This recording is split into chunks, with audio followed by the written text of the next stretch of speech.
Hello and welcome to UzaCoona magazine. I'm Kampamba Witika. You can call me Casey. I'm your host for today's business segment on Answer It, UzaCoona magazine. Joining me today is Trevor Mumba, a business tycoon. We'll get to know him. Hi Trevor. Hi. Welcome to my show. Thank you. You're welcome. You can take a seat. So Trevor Mumba. Trevor Mumba, yes. Moomba. That's Senga, right? Senga. Okay. So I've been reading a bit about you. Yes. Not a lot, a bit. Yeah. So this is why I would like you to tell us more about you. Your company, Rovert Marketing.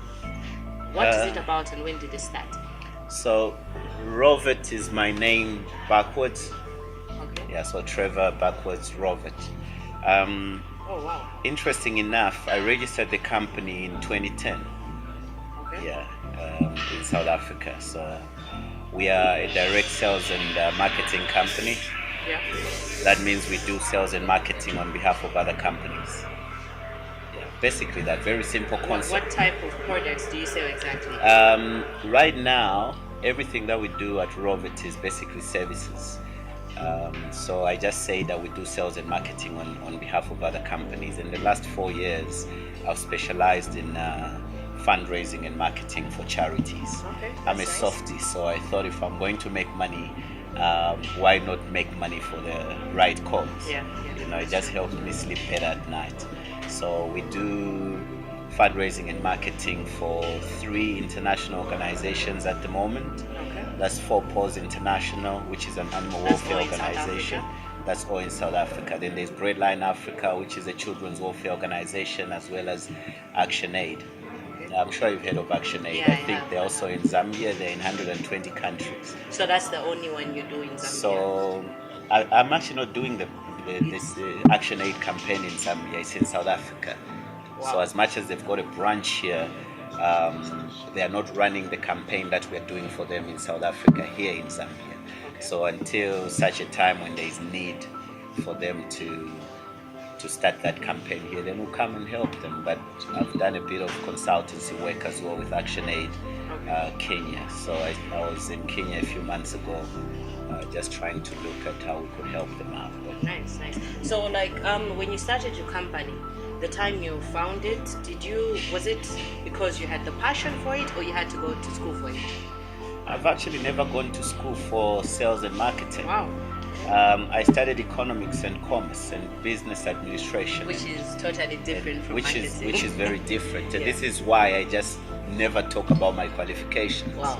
Because Okay. my qualifications have got nothing to do with what I'm doing with what right you're now. doing in But business. this is my passion. This is what I love. So are you trying to tell me to say if I want to start business, it doesn't matter if I go to school or not? It doesn't really matter. Some of the biggest entrepreneurs that have made it big in business are not the world's best or biggest academicians. True. Yeah, Look so, at Bill Gates. yeah. And I mean, like, So and it's something that we need to start talking about in our country if we are going to grow the private sector. Okay, because there's been so much emphasis on education, and yes, it is important. Unfortunately, in our country, when we've talked about getting educated, the mindset has been to go and find a job. You can actually go and get educated so you can start a business. I want a business now. So it's a mindset shift that we need. Okay. Yeah. So from what you do, what are some of the hard lessons you've learned in this type of business? I don't know if I can say hard lessons, but just general lessons. Okay. You will need to work hard. Okay, if you're planning to build a brand, you're planning to build a business, you are the one that understands the vision better than anyone else. Yeah. So you have to be the hardest working person that you know. And I think for me, that's the biggest lesson that I've learned, and I'm grateful that to date, even in my company, I challenge my employees. There's nobody who works harder than I do. Than you do. Of course, you're supposed to be a leader. Even not a in the boss. partnerships that I've been in, I've challenged my partners. Wow. I work harder than all of them, and if you can understand the importance of that, you will do well, because at the end of the day, it comes down to hard work. Yeah. That makes a lot of sense. So, in terms of failure, since we're talking about hard work and those that don't work hard, in terms of failure, what is failure to you? What do you consider failure? Failure is just another lesson on your way up. That's what it is. it's very hard to claim any kind of success if you've never failed, because what are you basing that success on? You only know that you've made it because you failed before. So now you can look at where you are and where you're coming from and what you failed to do at some point and what you've done now and say, wow, I've actually done very well. You know, we don't know how sane you are if there is no insanity to measure you against. Yeah. You understand? So failure is very important, and we shouldn't be afraid to fail. And we should just try and push as hard as we can. And if we fail, learn from it. There's always a lesson behind it. Why did I fail? So you have failed before? I have failed before. I failed at school to begin with. You understand? I failed at some of my relationships. I failed at some of the business partnerships that I went into. I've lost money. Okay. It's very important. It's just one of those things that you need to understand are very natural about life and business. Thanks, Moses. Cool. Okay, so we were talking about failure. Do you have a worst fear? Or are you afraid of anything, since already it looks like you're not afraid of failure? No, I'm not afraid of failure, and I'll probably fail a few more times at new things that I haven't done yet. Yeah. But as far as fear is concerned, I only used to have one fear in my life, and that was to lose my grandmother. And since that happened, I'm fearless. Wow. And that's freedom. Wow, that's impressive. That's very impressive. Yes. That's green tea. That's green tea. Some honey. I love Zambian honey. I fear honey. It's the real deal. You can actually smell the richness. Your country, South Africa, it's not a country, you're a citizen, not 10 years. Yeah. You're a citizen. So I have been hearing news about President Jacob Zuma resigning. I don't know if you've heard about it. What's your say about that? No say. Why? I've got my own opinions about what's happening in South Africa, and it's something I've been following for a while. Okay. I can just tell you, in the next few years, we're actually going to realize that Jacob Zuma was the hero. He's not the guy that. He's not the guy that the media want you to think he is. But at the end of the day, it's life. Some kid has to learn one day in the future about the history of South Africa and the role that Jacob Zuma played.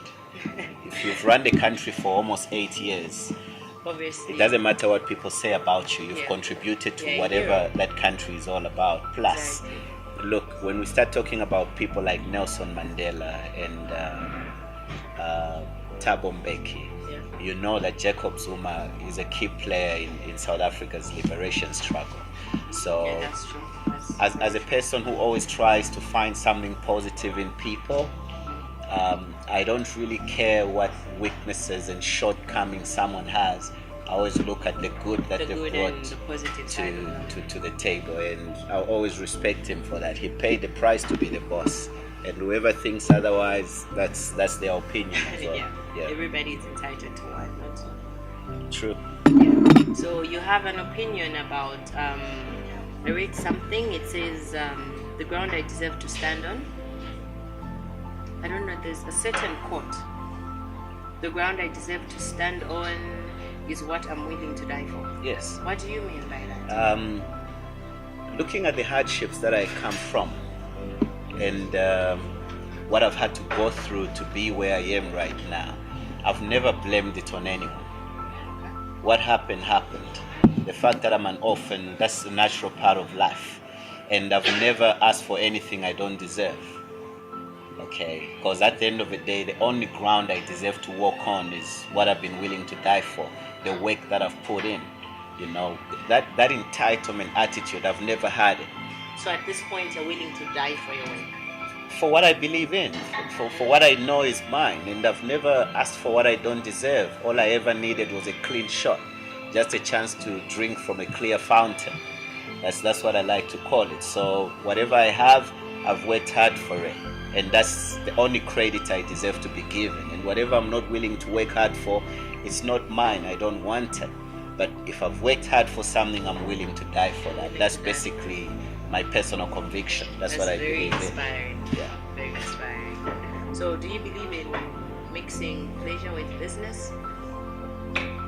And by that I mean, let's say I want a business proposal and I want to meet you, but the only place I can meet you is at the club. First of all, that will not happen. Why? First of all, that will not happen. Okay. I don't club. So if you've got a business proposal, you won't find me in the club. And if you've got a business proposal for me, I'm not finding you in the club. Exactly.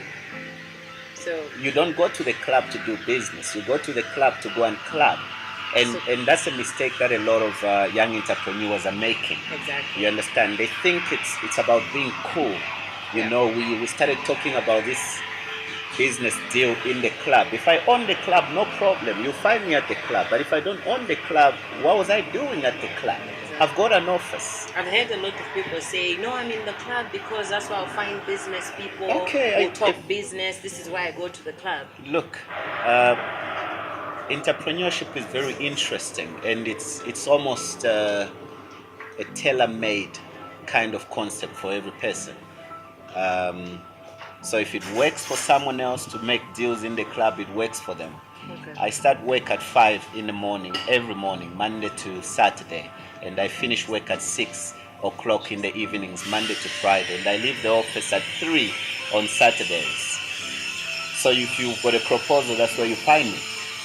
Nice. That's where you find me. I'm not going to the club. When I'm done with work, I'm going home. I love my home. So I would rather you come to the house. There, it is a good home. Yeah, you have to enjoy. like you have to enjoy your home. Speaking of home, so how do you balance between your relationship and business? If at all you're in any relationship or I recently marriage. got married. Wow, congratulations. Thank you. I recently got married. On that, I always say the best way to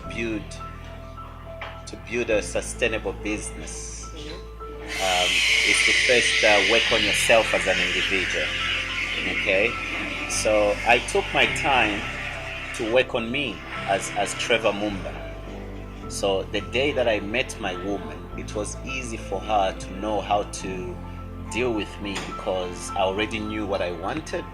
I made sure that I was the kind of guy that she would fall in love with.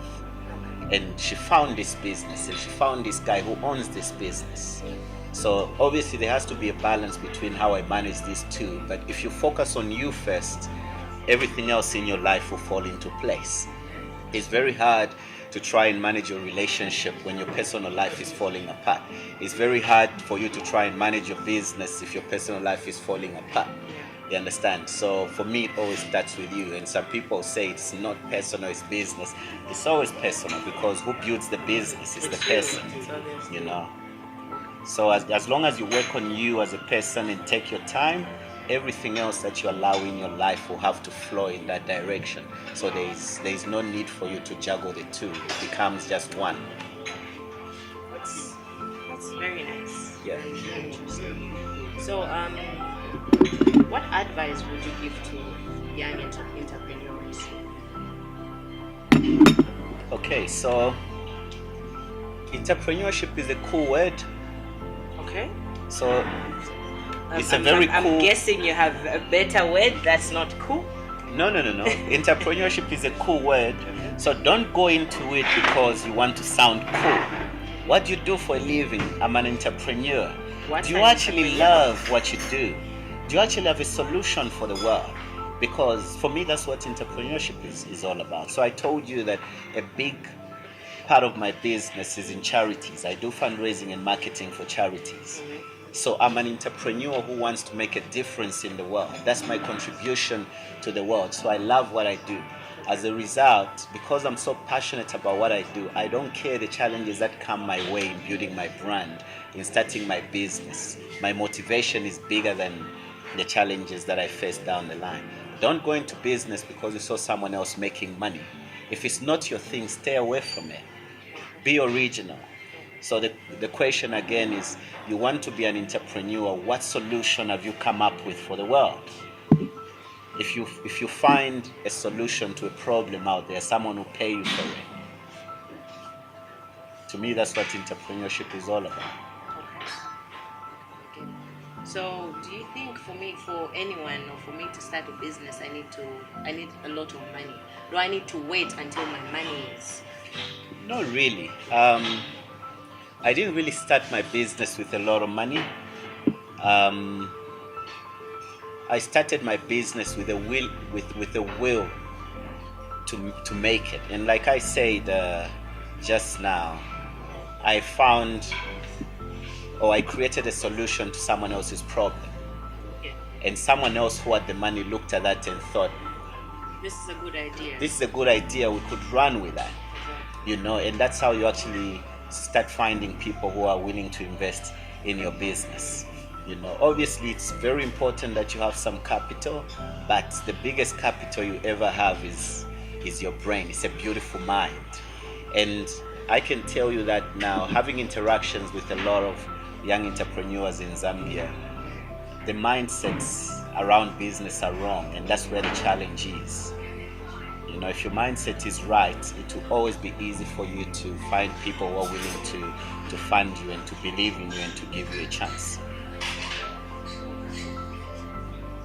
I've heard some good advice from you, and I've always wanted to start a business, but at least knowing what you've told me, like failure, I've been scared of failure. I think that's quite helpful. So away from that business aspect, I don't know if I can be cheesy or personal. I don't know. Let's see how cheesy it goes. Exactly. So I just I've noticed you're drinking tea. So do you drink alcohol or smoke?